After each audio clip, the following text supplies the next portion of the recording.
After I was going through my divorce and I wanted to get my own place, I heard about this property here that the bank next door had bought. And they wanted to tear it all down and make a parking lot here, but the city wouldn't allow them. And so they were stuck with it. None of the mechanics have been upgraded for at least 50, 60 years. This is electric heating. The heating plant for the house next door was here in the school bus garage, which is now my home. Well, it had a beat-up cement gravelly floor. And there was a grease pit over there where they used to drain oil, I guess, out of the motors.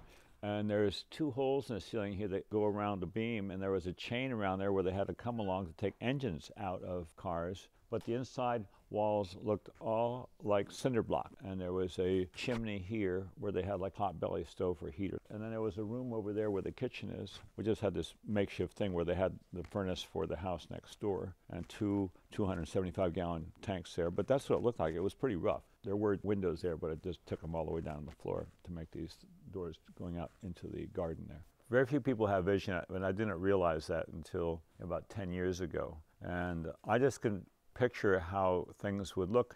It served me very well because I can see things that other people think is junk. And that goes from a bent coin on the ground to a building, you know.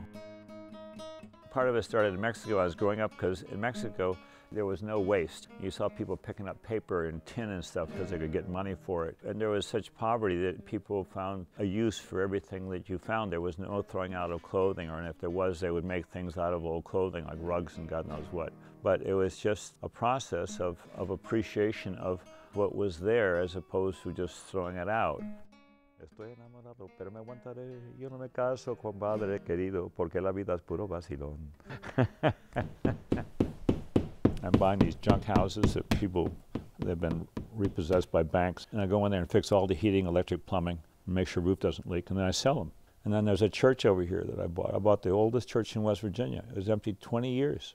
I just reinforce this business of having vision. It's because I see people that they'll look at a place to either move or buy, and they said, oh, I could never live here. I hate to color the walls.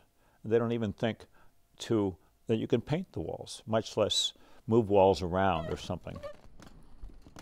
A few people who've taken buildings that were abandoned and turned them into something. It makes me feel good about making the world a better place in some small way. It's like I love to say, I'm saving the U.S. housing industry one house at a time, starting in Martinsburg, you know.